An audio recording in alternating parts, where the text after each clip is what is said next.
साथियों नमस्कार। आपके समक्ष मैं लेकर उपस्थित हूं बिहार बोर्ड द्वारा नियोजित शिक्षकों के लिए जो सक्षमता परीक्षा ली जाएगी उसके लिए हिंदी विषय से जुड़ा हुआ कुछ बहुविकल्पीय प्रश्न। तो आप इस वीडियो के अंत तक बने रहें और देखें किस तरह से आपका परीक्षा में सवाल पूछा जाएगा वो आपके समक्ष। तो देखते हैं कुछ क्वेश्चन। देखिए, पहला प्रश्न है कि जो थोड़ा जानता हो वाक्य के लिए एक शब्द बताइए। अब आपको बताना है कि अनेक शब्दों के लिए एक शब्द। जो थोड़ा जानता हो, तो देखिए थोड़ा जानता हो यानी अल्पज्ञ, यानी पहला आंसर सही है। और जो बहुत जानता है उसे कहते हैं बहुज्ञ। दूसरा प्रश्न देखते हैं। पोथी न पात्रड़ी नाम नरेन पंडित कहावत का सही अर्थ है। देखिए पहला ऑप्शन इसका सही है, नाम के बड़े दर्शन के छोटे। तीसरा प्रश्न, व्याकरण भाषा क्या बताता है? नियम, काम, ए और बी दोनों। तो इसका सही जवाब होगा नियम। चौथा प्रश्न है, पुष्प कौन सा शब्द है?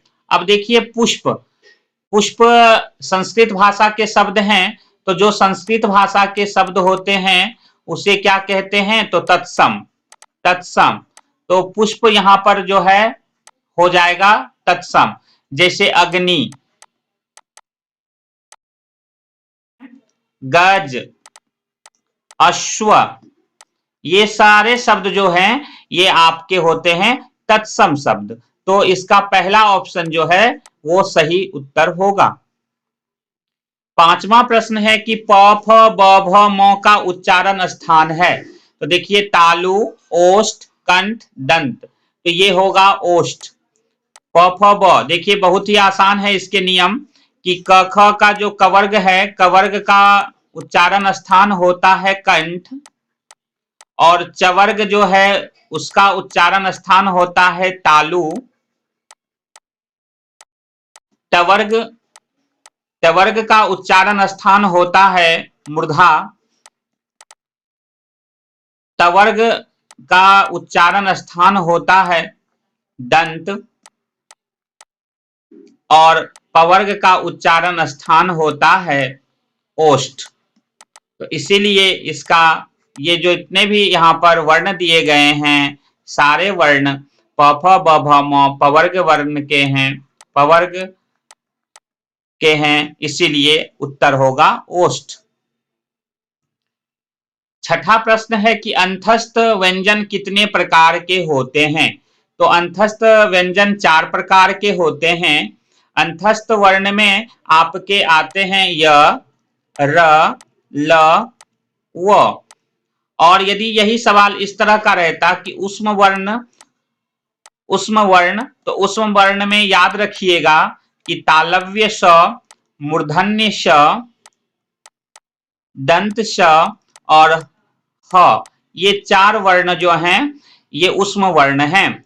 और अक्ष, त्र, ज्ञ और स्र ये आपके होते हैं संयुक्त वर्ण, संयुक्त वर्ण। ठीक है, अगले प्रश्न पे चलते हैं। अगला प्रश्न है कि इनमें से कौन सा शब्द संज्ञा से बना हुआ है? कुलीन, नमक, कृपा, जाति। तो इसका उत्तर होगा कुलीन।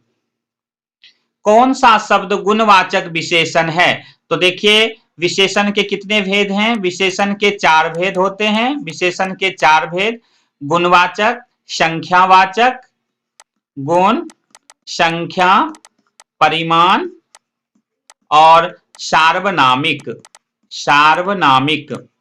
तो यहां जो उदाहरण है लाल फूल, तो देखिए ये जो लाल है ये है गुणवाचक, तो यहां पर पहला ही ऑप्शन ये सही है।